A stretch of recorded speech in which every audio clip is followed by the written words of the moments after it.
Plantão Cervejeiro, o mundo da cerveja em um giro semanal. Oi pessoal, eu sou Ludmila Almeida e diretamente dos estúdios da Pint Network nós falaremos no Plantão Cervejeiro de hoje. BrewDog escondeu riscos de segurança durante 17 anos de James Watt como CEO. Chefe da Kronenbourg investe em startup que transforma bagaço de cerveja em farinha e definição de cerveja sem álcool ameaça travar boom do setor no Reino Unido.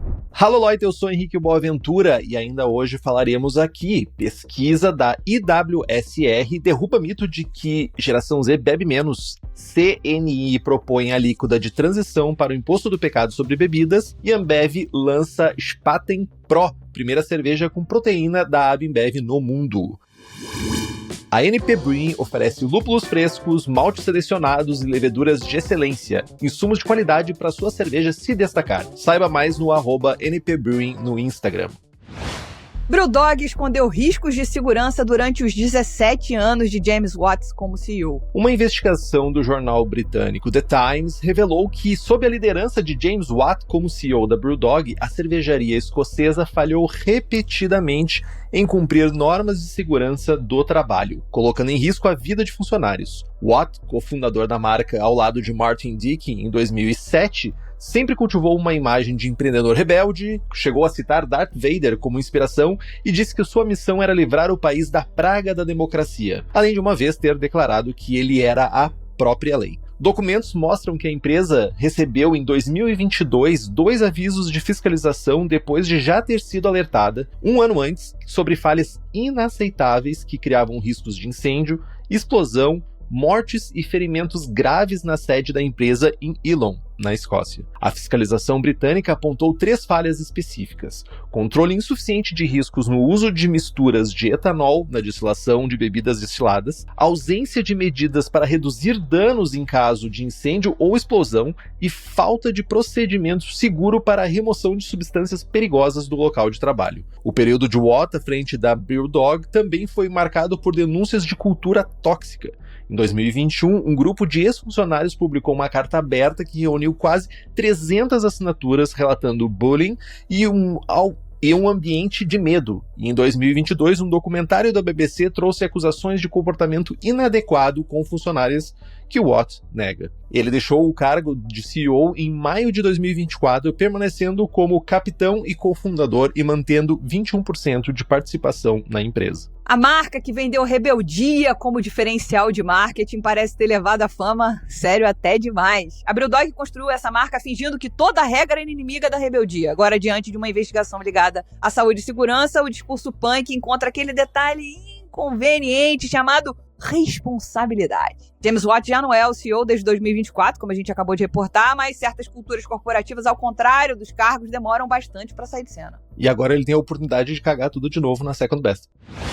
Chefe da Kronenbourg investe em startup que transforma bagaço de cerveja em farinha. Bernard Schadenberg, diretor executivo da cervejaria alemã Kronenbourg, vai investir até 3 milhões de euros em múltiplas fases da Value Grain, startup de Hamburgo que desenvolveu uma tecnologia para transformar bagaço de malte, o resíduo sólido da fabricação de cerveja, em uma espécie de farinha líquida, usada como ingrediente alimentício. Só na Alemanha são gerados cerca de 2 milhões de toneladas de bagaço por ano e a cervejaria sozinha produz 100 mil toneladas, material que hoje vai majoritariamente para ração animal ou biogás. A tecnologia está sendo testada em pães, fermento natural e substitutos de carne dentro da lógica de economia circular, aproveitando uma matéria-prima regional que já existe como subproduto sem precisar de um novo cultivo. Com o aporte da Kronenbourg, somado a outro investidor, o cervejeiro Jeff Maisel, dono da cervejaria... Henrique, por favor, intervenha. Biohotter Hell. A Value Grain passa a ter acesso a cerca de 10% de todo o bagaço de cerveja produzido na Alemanha. Segundo Tim Grazing, cofundador da startup, o mais valioso não é só o dinheiro, mas a mentoria de um dos empreendedores mais bem-sucedidos da indústria cervejeira. Eu nunca parei para pensar que uma indústria enorme como a cervejeira gerasse uma quantidade também enorme de resíduos que precisam ter um direcionamento. Aproveitar isso como um produto parece o melhor dos cenários e tem um limite da quantidade de vacas e bois que conseguem comer bagaço, né? Então ter um objetivo, ter uma destinação para isso que ajude a não poluir o ambiente, melhor dos cenários.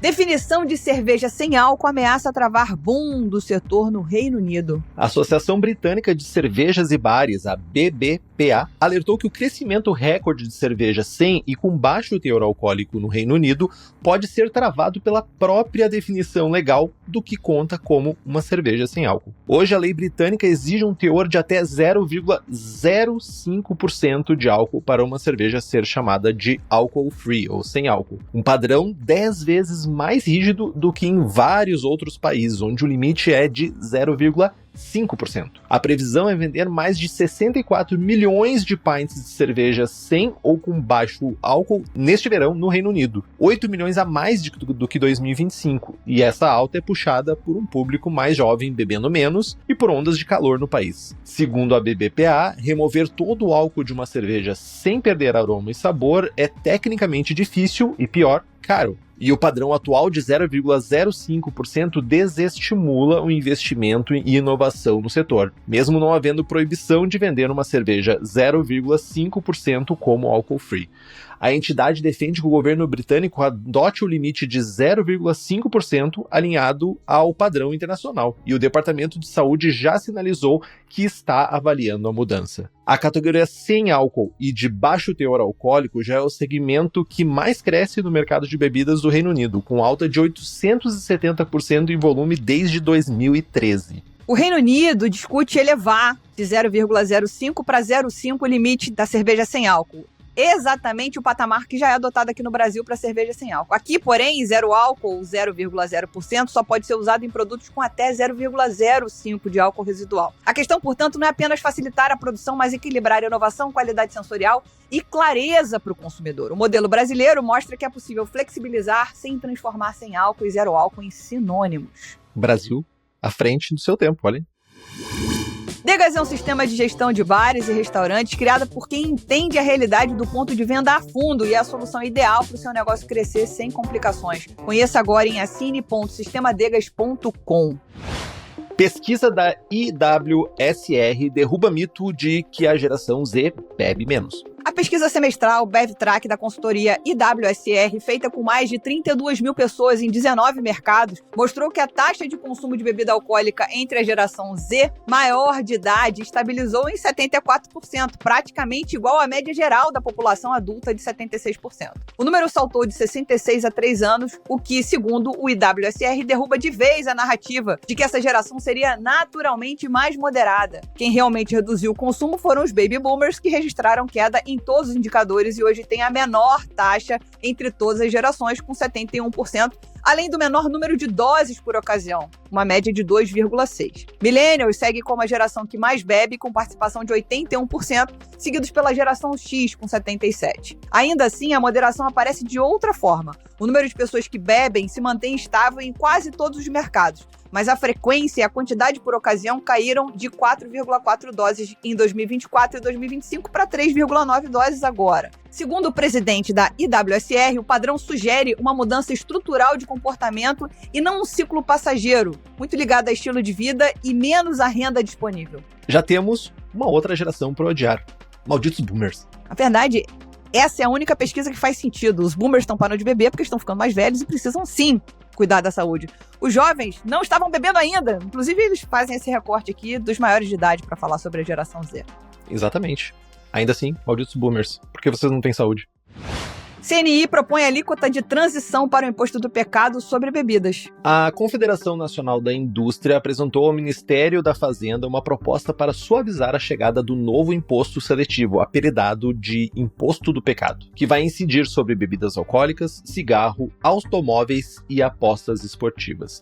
A CNI pede que a alíquota do novo tributo seja igual ao IPI por 2 anos, dando tempo de adaptação às indústrias afetadas. O secretário executivo da Fazenda, Dário Durigan, sinalizou abertura para aceitar a ideia, mas reduzindo o prazo para apenas 1 ano, com nova negociação de alíquotas já em 2027. O imposto nasceu da reforma tributária de 2023 e vai substituir parcialmente o IPI em produtos considerados prejudiciais à saúde ou ao meio ambiente. Segundo Ricardo Alban, presidente da CNI, o setor busca previsibilidade para planejar 2027 sem sustos de carga tributária. Para valer já em 1º de janeiro, a aprovação do Congresso e a sanção presidencial precisam sair até o final de setembro, respeitando a regra da anterioridade nonagesimal. Bom, o imposto seletivo foi criado em 2023 e foi muito comemorado, mas chega agora no segundo semestre de 2026 sem alíquota definida, exigindo agora uma solução provisória. O prazo para essa definição é agora no final de setembro, praticamente às vésperas do primeiro turno, que acontece no começo de outubro. Isso não prova que a demora seja eleitoral, mas torna a decisão politicamente mais difícil.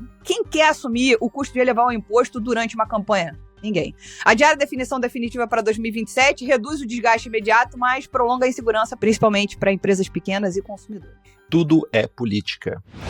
Ambev lança a Spaten Pro, primeira cerveja com proteína da Ambev no mundo. A Ambev lançou a Spaten Pro, a sua primeira cerveja enriquecida com proteína e a primeira do tipo em toda a Ambev no mundo, ou seja, a maior histeria coletiva dos últimos tempos. É uma lager no estilo Munich Dunkel, com 10 gramas de proteína por lata de 350 ml, menos de 100 calorias e 0 álcool. O produto começa a vender em agosto em São Paulo e no Rio de Janeiro, em supermercados e no Zé Delivery, com preço entre 10 e 13 reais a lata, num projeto piloto para testar a resposta do consumidor antes de uma possível expansão nacional. A receita foi desenvolvida ao longo de 5 anos no Centro de Inovação e Tecnologia da Ambev no Rio de Janeiro, com mais de 100 protótipos testados até a fórmula final e é produzida na fábrica de Ribeirão Preto. Segundo Daniel Works, vice-presidente da empresa, o Brasil é o piloto global dessa inovação que aposta na demanda crescente por bebidas mais equilibradas. A Euromonitor estima que os brasileiros vão consumir cerca de 885 milhões de litros de cerveja sem álcool em 2026, quase 7 vezes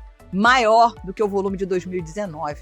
Todo mundo só fala de outra coisa. A próxima campanha vai ser uma cerveja, ou melhor, a primeira cerveja, só cerveja. Só cerveja, é uma cerveja, pronto. Essa, primeira cerveja, só cerveja do mundo desde 2020. Nossa parceria com a Fermenta Pessoas está ativa e toda semana na nossa newsletter você encontrará vagas de emprego para ajudarem a funcionar a sua carreira. Ah, não está procurando uma vaga, mas é gestor ou gestora de empresa de alimentos e bebidas? A Fermenta também é para você que precisa encontrar o profissional certo para sua equipe. Acesse plantãocervejeiro.com.br para assinar gratuitamente a newsletter e conferir todas as vagas. Rapidinhas do Plantão Cervejeiro. A Lucy lançou a Eclipsada, a primeira cerveja escura sem álcool da marca, inspirada nas Dark Lagers da Europa Central. A receita leva maltes, torrados, casca e nibs de cacau selvagem do Tocantins e gengibre com um teor alcoólico de até 0,5%. Eles publicaram uma aula sobre o tema no blog da cervejaria, vale conferir. A Battle, marca de cerveja sem álcool fundada por Tom Holland, lançou uma edição limitada da Kingston Golden Pils, inspirada em Homem-Aranha Um Novo Dia, que estreia nos cinemas dia 31 de julho de 2026. Com 0,48% de álcool, algumas caixas da edição especial serão enviadas autografadas pelo ator. O Lollapalooza de Chicago, realizado entre 30 de julho e 2 de agosto, terá pela primeira vez bebidas não alcoólicas com THC. A marca Senhorita venderá margueritas em lata com 5 gramas de THC em bares selecionados do festival exclusivamente para maiores de 21 anos. Confirmando o circuito nacional do IPADEI Brasil, o evento chega em Belo Horizonte no dia 26 de setembro, das 14 às 22 horas, no Mirante Happiness, no bairro Jardim Montanhês, na capital mineira. Cultura de rua, músicas, comidas e muitas cervejas boas são esperados no evento, que anunciou a parceria com o Festival ISO para a realização. Vendas dos ingressos no site Eventiza. Mais uma semana cheia de assuntos que quase com certeza você não saberia se não fosse o Plantão Cervejeiro. O link das matérias citadas nesse episódio está na nossa newsletter no Substack. Se você não é assinante, seja. Acesse plantãocervejeiro.com.br. Compartilhe esse episódio com quem curte informação rápida, direta e com aquela pitada de bom humor. Se você tiver alguma notícia para compartilhar conosco, é só mandar um e-mail para contato@plantãocervejeiro.com.br. Este podcast é uma produção da Pint Network e está disponível no Spotify, no YouTube ou na sua plataforma de áudio preferida. Na nossa equipe, contamos com a colaboração de Henrique Boaventura, Ludmila Almeida e Maurício TK, sócios e apresentadores do podcast. Também fazem parte do time Gabriel Gurian, na apresentação, Rubens Reis, na edição, Larissa Diniz, nas redes sociais e Gabriela Lando, na redação do blog.